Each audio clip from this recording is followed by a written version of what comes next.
Bonsoir à toutes et à tous. On va commencer tranquillement pendant que les dernières personnes arrivent. Merci beaucoup à tout le monde d'être là. C'est avec grand plaisir qu'on reprend ces cycles de séminaires de l'atelier d'écologie politique, les Sémécoles.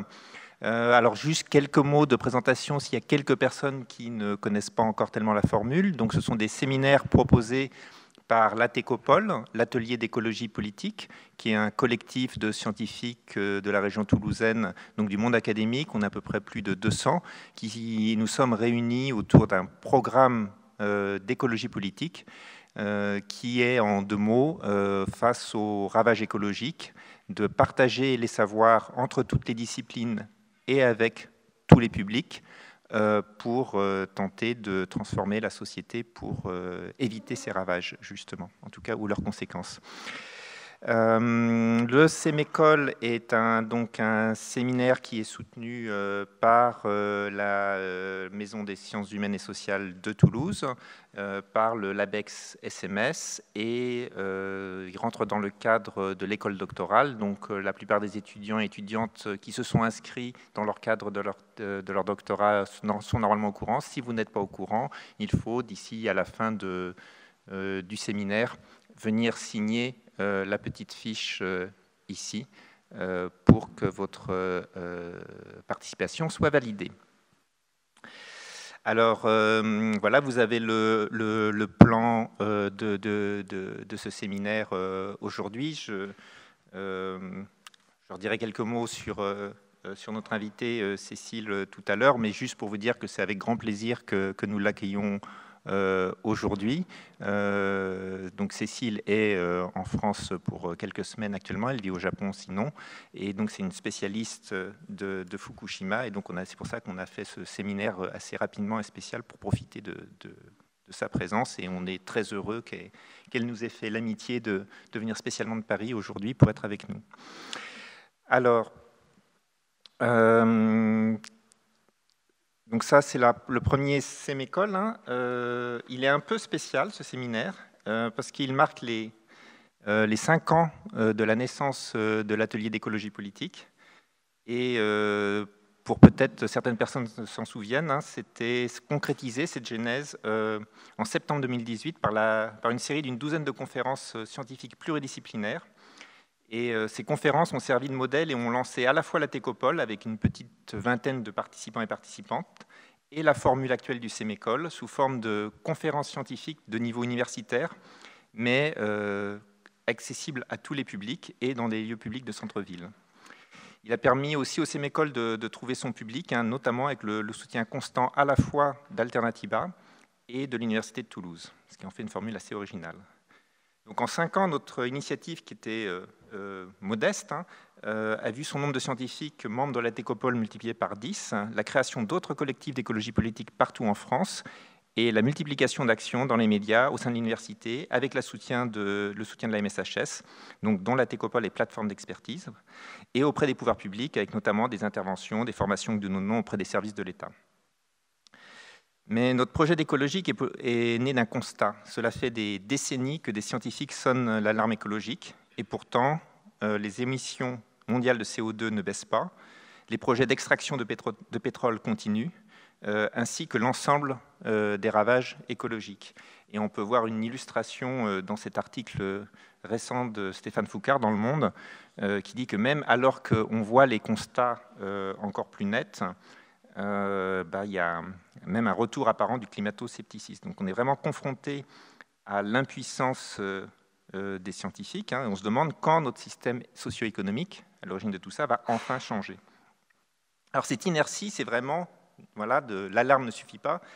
C'est ce qui nous avait amené à nous questionner sur notre rôle de scientifique. Alors attention, hein, nous ne pensons surtout pas que ce sont les scientifiques qui vont sauver le monde. Mais l'idée, c'est que nous pourrions être peut-être plus utiles en sortant davantage de nos laboratoires, en cherchant des alliés et en rejoignant d'autres luttes. Et en 2020, par exemple, certains et certaines d'entre nous avaient appelé, en tant que scientifiques, à la rébellion et font désormais partie d'un collectif, Scientifiques en rébellion, pratiquant la désobéissance civile, qui, pour beaucoup, semble des mesures qui sont plus à l'échelle de l'urgence écologique. Alors, après 5 ans, Nous continuons à expérimenter les différentes formes d'action un peu moins classiques universitaires et nous vous invitons à venir réfléchir aux différentes formes d'action possibles début octobre. Alors ce sera sans doute le 6 octobre prochain, mais la date, vous aurez ça sur le site de la Técopole, à propos d'une lutte locale assez emblématique contre un projet d'un autre âge, l'autoroute Castres-Toulouse. Donc je rappelle que plusieurs personnes sont actuellement en grève de la faim contre ce projet. Et donc à la Técopole, nous sommes plusieurs à vous inviter à les soutenir, quelle que soit votre opinion sur l'efficacité ou l'opportunité d'une grève de la faim pour lutter contre ce projet. Alors vous allez peut-être vous demander, est-ce le lieu, la forme pour faire ici et maintenant un tel appel? Est-ce légitime de ma part d'utiliser ainsi mon autorité relative de scientifique? Et donc quel peut ou doit être notre positionnement? Alors ça nous questionne beaucoup, et c'est pourquoi on souhaite en discuter plus longuement lors de cette rencontre. Ce ne sera pas question que de la 60, je ne sais plus le numéro, 69, voilà, mais des luttes locales et de voilà quel lien avec les luttes, le cadre académique. Le prochain Sémécole, pendant que je suis aux informations, lui, sera le lundi 16 octobre de 17h à 20h, et ce sera sur sobriété énergétique et défense. Pour revenir à notre sujet, alors juste pour dire que ce Sémécole est dans la continuité directe du séminaire du 11 avril dernier. Donc voilà, j'ai remis dont les enregistrements sont disponibles. Donc si vous n'y étiez pas ou je vous conseille de les écouter. Et comme pour le séminaire précédent, nous n'avons pas l'ambition ici de discuter toutes les questions autour du nucléaire, mais de nous focaliser sur un aspect, celui du risque d'un accident dans une centrale nucléaire civile, et encore plus précisément de l'accident de Fukushima. L'enjeu de ce séminaire, comme le précédent, on peut peut-être de nouveau citer un philosophe qu'on aime beaucoup, Günther Anders, qui, en gros, l'un de ses messages, c'est que depuis Hiroshima et Nagasaki, on peut réaliser que nos capacités d'action dépassent nos capacités de représentation sur la destruction, en gros, de l'humanité. Et qu'est-ce que ça représente? Donc l'enjeu de ce séminaire, c'est de continuer à travailler sur nos capacités de représentation et justement de se représenter qu'est-ce qui s'est passé à Fukushima. Alors je vais faire une petite introduction là, de 15 minutes maximum, j'espère, ça ne va pas être trop long. Juste pour vous rappeler ce qui s'est passé, donc le 11 mars 2011, il y a eu un tremblement de terre exceptionnel de magnitude 9 au large de la côte est du Japon, qui a entraîné un tsunami dévastateur. Là, vous voyez ici les hauteurs impressionnantes des inondations sur la côte, donc jusqu'à plus de 30 mètres de la côte est du Japon. Et vous avez aussi, là, ce qui est marqué sur cette carte, ce sont les emplacements des centrales nucléaires. Et donc, au moment du tremblement de terre, tous les réacteurs en fonctionnement se sont arrêtés automatiquement, dès les premières secousses, avant même les secousses principales. Ces systèmes de sécurité ont très bien marché. Et donc, à Fukushima Daiichi, la centrale qui nous concerne, ça veut dire que les barres de contrôle, des crayons de bord placés sous les barres du combustible d'uranium et qui sont maintenus de façon électromagnétique, sont automatiquement remontés pour capter les neutrons et arrêter la réaction en chaîne de fission. L'alimentation électrique externe de la centrale a été coupée par le tremblement de terre, tout comme la plupart des communications téléphones mobiles, et les générateurs diesel de secours ont pris le relais comme il convenait. 50 minutes plus tard, il y a eu donc cette vague du tsunami d'une quinzaine de mètres à Fukushima Daiichi qui a submergé la digue de protection, qui était d'une hauteur de 6 mètres, à peine 6 mètres, et a inondé les générateurs diesel qui étaient placés à une hauteur de moins de 5 mètres. La centrale a alors perdu l'ensemble de son alimentation électrique. Quelques circuits de secours sur batterie ont continué à fonctionner, mais pour un temps limité. Et pendant un moment, les opérateurs ont perdu même tous leurs instruments de mesure et de contrôle des réacteurs, sans électricité. Le directeur de la centrale et la majorité du personnel, qui s'était réfugié dans le bâtiment antisismique, vous l'avez quelque part indiqué sur le plan, qu'il n'y a pas de fenêtre, il n'y a pas de caméra externe qui fonctionnait, n'ont même pas vu le tsunami, et donc au début, ils n'ont pas compris la cause de l'arrêt soudain de l'alimentation électrique. Ils ont dû le déduire qu'il y avait dû y avoir un tsunami qui avait inondé les générateurs. Alors le problème avec les réacteurs nucléaires, c'est que même quand la réaction en chaîne est stoppée, des réactions continues très longtemps et dégage énormément de chaleur. Il faut donc continuer à refroidir les réacteurs et pour cela utiliser des pompes et donc de l'électricité. Sinon, et c'est ce qui s'est passé à Fukushima, le combustible chauffe, les gaines de zirconium qui entourent l'uranium fondent et dégagent de l'hydrogène, qui est un gaz très explosif, la pression monte, la chaleur monte, le combustible fond. Ça crée une sorte de magma qu'on appelle le corium, qui est mal défini, mal compris par les physiciens d'ailleurs, mais qui peut percer la cuve de containment et libérer les produits réactifs des réacteurs. Alors voilà ce qui s'est passé, petit schéma l'a pris sur Wikipédia. Sur les 4 réacteurs qui étaient dans cette centrale, il y en avait 3 qui étaient en fonctionnement, le réacteur 4 était en maintenance, et sur les 3 réacteurs, il y a eu des explosions dans le bâtiment, et une fusion partielle du réacteur et du dégagement de radioactivité.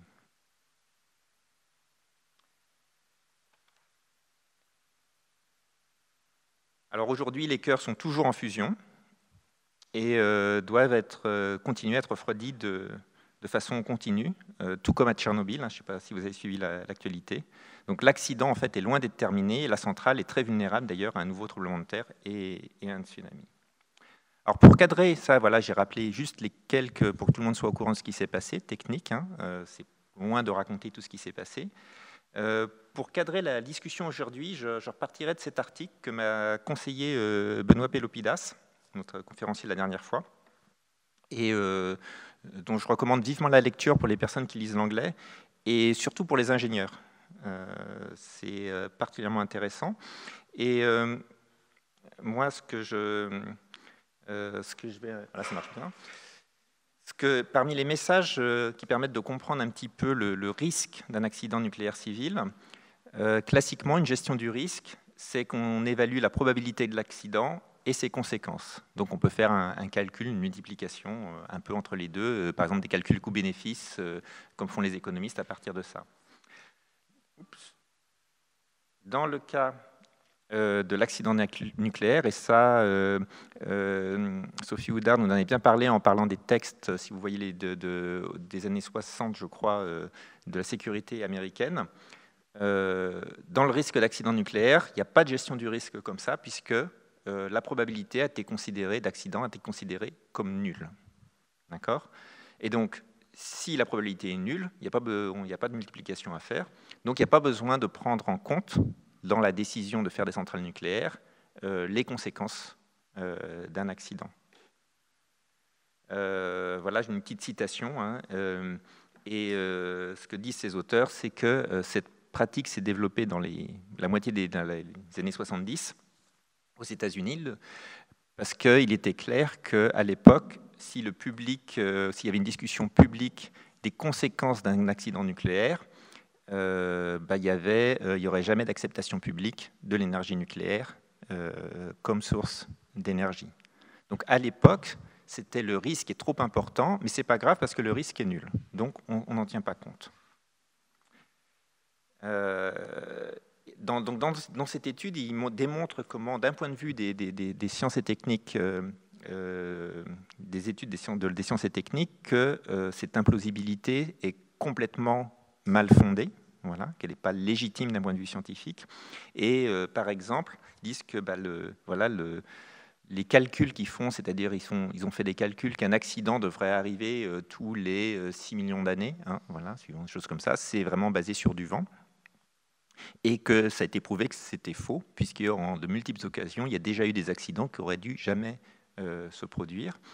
Et cet article finit en plaçant justement cette pratique du risque dans la logique de la fabrique de l'ignorance, qu'on connaît pour le climato-scepticisme, mais fabrique de l'ignorance sur le risque, où il y a eu des efforts officiels pour susciter une impression trompeuse de certitude. Donc ça, c'est pour le risque. Mais depuis Fukushima, très clairement, le risque d'accident est désormais pris en compte, parce que voilà, on sait que c'est passé, mais la question qu'on va poser avec Cécile dans ce séminaire, c'est est-ce que les conséquences désormais le sont vraiment? Et donc la question qu'on abordera, c'est est-ce qu'il n'y en a pas ici une nouvelle fabrique de l'ignorance sur la gravité des accidents nucléaires? Alors juste pour vous dire que maintenant le risque d'accident est pris en compte, en France par exemple, Ça, c'est voilà, il y a quelques jours, un exercice de simulation d'accident et d'intervention de la FARN. Donc la FARN, ça s'était créé après, c'est une innovation après Fukushima, une force d'action rapide sur le nucléaire. C'est une 300 personnes, je crois, qui sont formées, qui sont mobilisables à tout moment pour pouvoir intervenir en urgence sur n'importe quelle centrale qui se trouverait dans la même situation que Fukushima, c'est-à-dire en ayant perdu toutes ces sources d'électricité, et donc ils ont des générateurs portables, ils ont des câbles pour mettre de l'eau, etc. Et voilà, donc juste pour vous dire, alors c'est assez intéressant parce que, vous voyez, les centrales nucléaires sont toujours bien choisies, l'emplacement est au milieu de la Belgique. Dans la simulation, il y a uniquement les Français qui ont participé, mais il y avait des observateurs belges quand même. Et dans les choses un peu amusantes, voilà, c'est les personnes, ils ont reçu ce message sur le téléphone portable, sachant qu'à Fukushima, les téléphones portables ne passaient plus. Et dans d'autres petites choses voilà, qui limitaient peut-être un peu l'intérêt de cet exercice, par exemple, ils n'ont pas utilisé les sirènes des communes parce que en ce moment, elles sont en train d'être changées. Donc voilà, qu'est-ce qui se passe s'il y a un accident nucléaire au moment où les sirènes sont en train d'être changées. Je n'ai pas vu qu'il parlait de distribution de pastilles d'iode. Il n'y en avait pas eu non plus à Fukushima.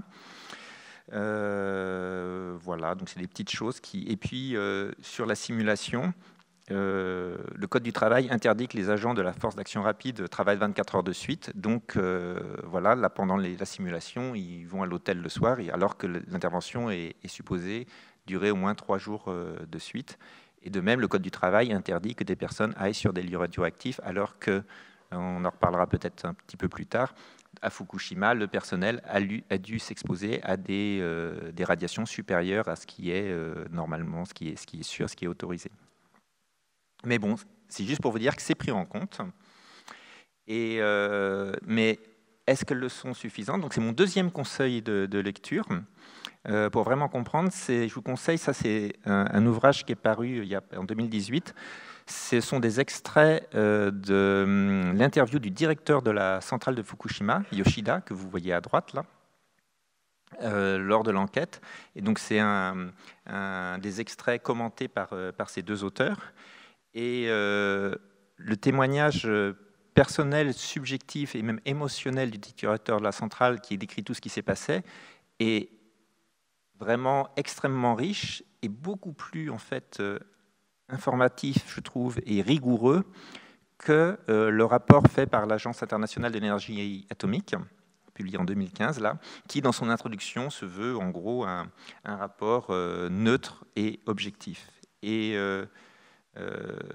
quand on compare les deux, je ne l'ai pas fait de façon systématique, mais on trouve que c'est la même histoire qui est racontée de façon neutre, objective, ou par le directeur qui était sur place. Et dans les éléments marquants qui m'ont marqué, en tout cas dans la différence entre les deux discours, il y a le facteur chance. Je vais revenir sur deux exemples avant de finir là-dessus sur le facteur chance. Juste pour dire que l'accident de Fukushima, qui est pris comme modèle d'un accident en France, désormais, ce n'est vraiment pas le scénario du pire. Premier élément pour dire pourquoi ce n'est pas le scénario du pire, tout d'abord le sens du vent.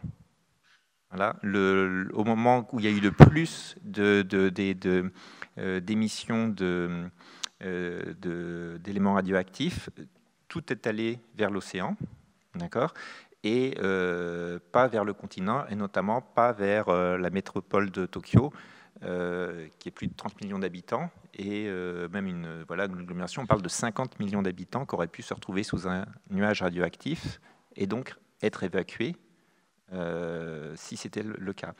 Que ce nuage n'était pas du tout anodin, ce que vous voyez à droite, c'est le porte-avions Ronald Reagan, qui était juste au large de la côte et qui intervenait dans l'opération Tomodachi, Ami, pour secourir les victimes des tsunamis.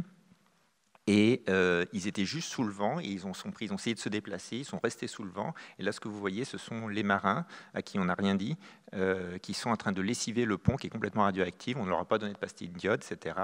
Il y a des dizaines et des dizaines de procès. J'ai vu, on parle de 20 morts déjà depuis, parmi les personnes, les soldats qui trouvaient là. Après, Cécile, tu me dis si je dis des bêtises.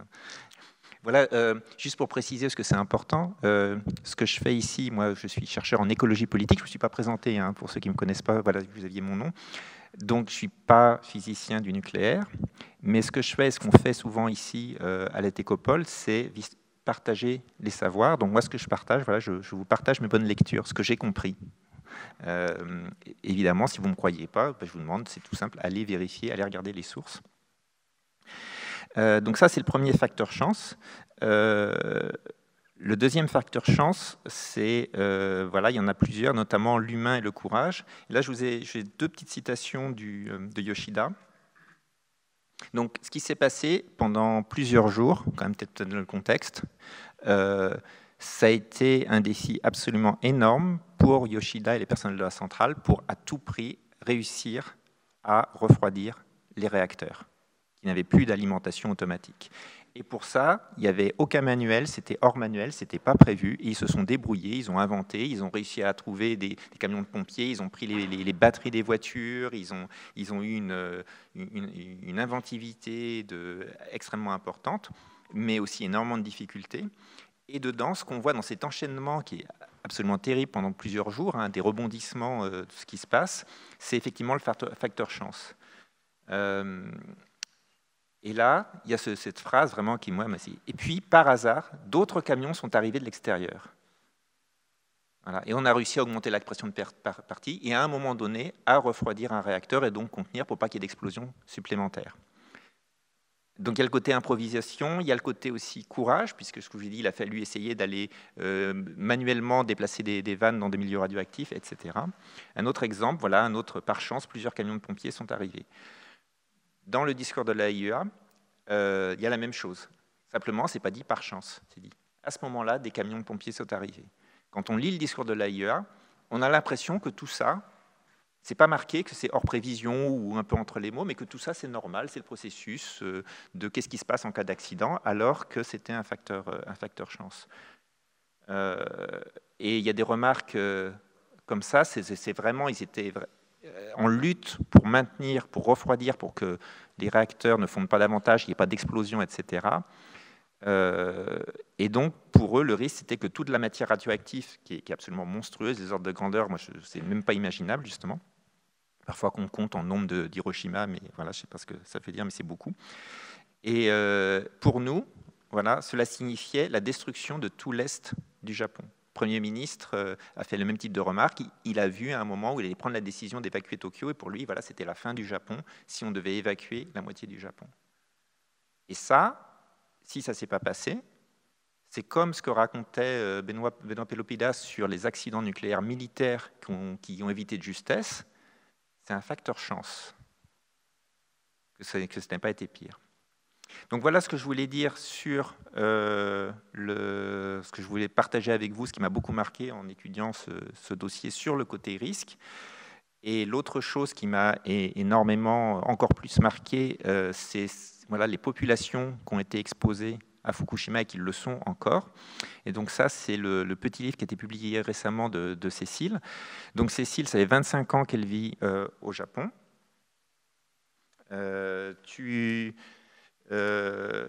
Et donc elle est urbaniste de formation et sociologue, donc elle a publié un bouquin en urbanisme du Japon il n'y a pas longtemps, mais surtout elle était à Tokyo au moment du tsunami et de cette catastrophe du Tohoku.